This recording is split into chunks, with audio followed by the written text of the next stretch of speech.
Dioses es un ser omnipotente que protege a un planeta, a los seres vivos o a los seres vivos que viven en ese planeta. El primer dios es Zeus, hijo menor de Cronos y líder del Olimpo y dios del trueno. Luego le sigue su esposa Hera, su hermana, ¿qué tal el incesto?, que es la diosa del parto, del matrimonio y en la mitología es la unión de mujer y hombre. Y como es su esposa, es la reina del Olimpo. Luego le sigue Hades, el dios del inframundo. Como es el dios del inframundo, no reside en el Olimpo, por lo que reside en sus propias tierras, que es el infierno o el inframundo. Luego sigue Poseidón, que es el dios de los mares con un tridente. ¿Qué se espera?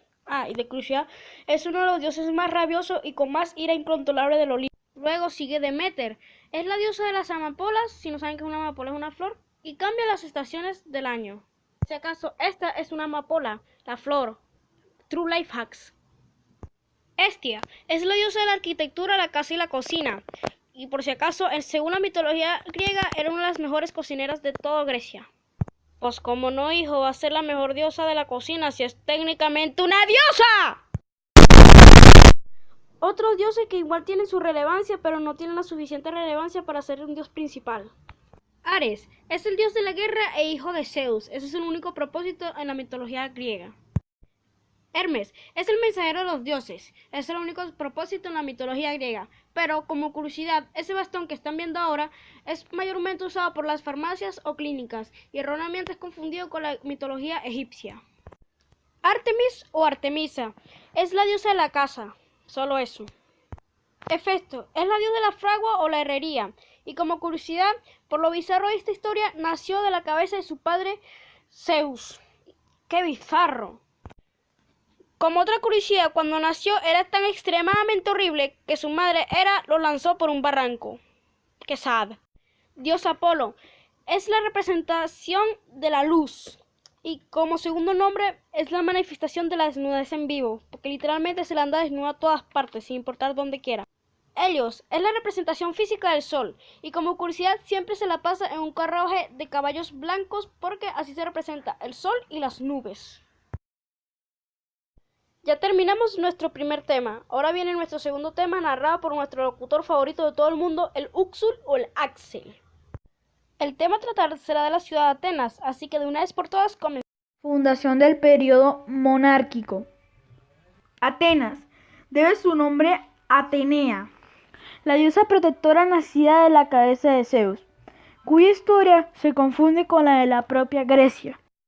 Atenas, donde nacieron grandes filósofos, dramaturgos, poetas y científicos como Sócrates, Platón y Aristóteles. El sistema del gobierno de Atenas pasó de la monarquía a la oligarquía, posteriormente a la tiranía y finalmente a la democracia. Atenas es una ciudad rica en restos arqueológicos de extraordinaria importancia. El más famoso es el Partenón de la Acrópolis y construcciones de la época clásica griega. También se conservan monumentos romanos y bizantinos. El clima es seco o semiárido, mediterráneo subtropical. La ciudad es un centro de investigación arqueológica a nivel mundial. Las instituciones más importantes se encuentran tales como Universidad de Atenas, Sociedad Arqueológica, Museo Arqueológico Nacional, Museo Epigráfico, Museo Bizantino, Arqueometría. Atenas fue un estado marítimo, el pueblo de las empresas comerciales, de la cultura y de las revoluciones.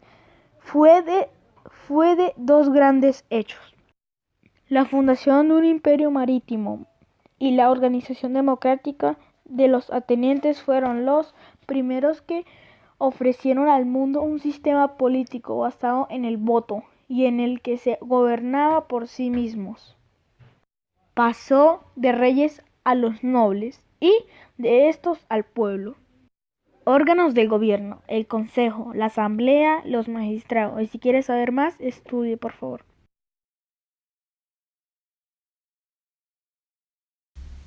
Nuestro segundo tema tratará de la ciudad de Esparta o el pueblo de Esparta.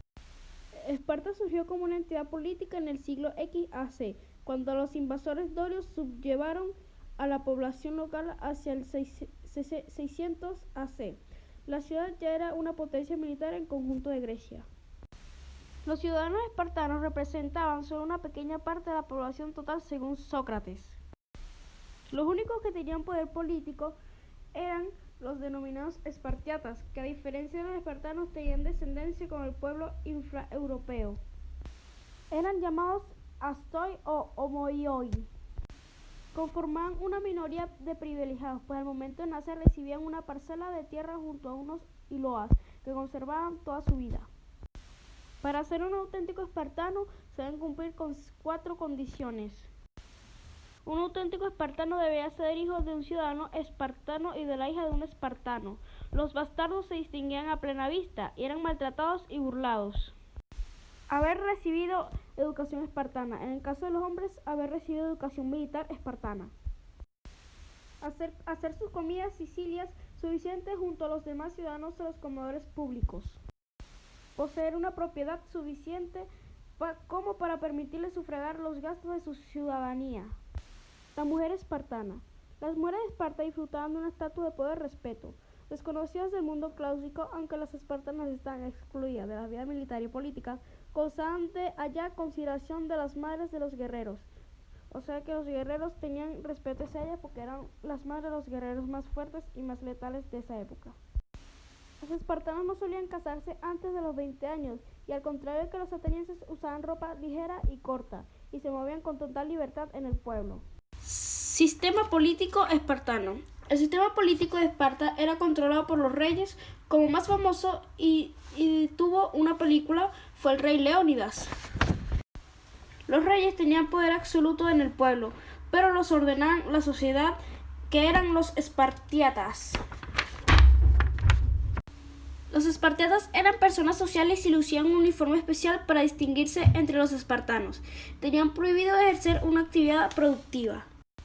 La economía espartana se basaba en una moneda que eran no tan usadas, eran poco usadas, así que no tenían tanto derecho, era más como para trueque. Disciplinas.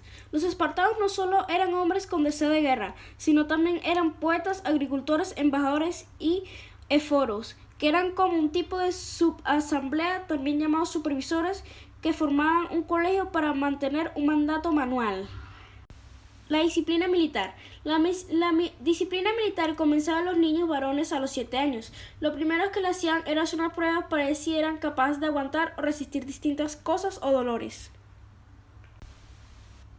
Los que eran débiles eran llevados en una jaula para las montañas y dejados allí para morir, y los que resistían seguían un entrenamiento más fuerte y riguroso. Les enseñaban a pasar hambre y dolor, los pinchaban con aguja o los golpeaban a puño limpio o con un palo de madera. Después de que terminaran sus enseñanzas, a la edad de ya 16, 17 o 18 años, debían ir a una batalla, y si sobrevivían podían elegir retirarse o seguir luchando.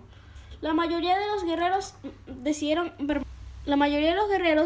decidieron permanecer en la vida militar, pero la otra mayoría, la mitad, o el 40-40, decidieron irse por otros caminos como los poetas, agricultores, embajadores o éforos, o si tenían suerte, espartiatas, pero ellos tenían que ir ya a más guerras.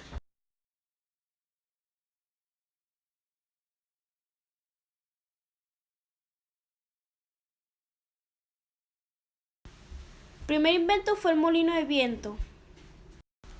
Antiguamente se cree que fue creado por los árabes, pero más antiguamente se cree que fue creado por los británicos, pero que no es cierto. Se comprobó científicamente que fue creado por los griegos en el siglo III. Los griegos también crearon las bases de la geometría. Los primeros en usar esta rama fueron los babilonios, egipcios y otras culturas, pero los griegos mostraron más interés en estos ramos por sus arquitecturas. Los griegos fueron los padres de la filosofía moderna, ya que ellos intentaban descubrir los misterios del mundo a través de la filosofía, no a través de la religión, las leyendas, los mitos y la magia, sino a través del conocimiento y la cultura.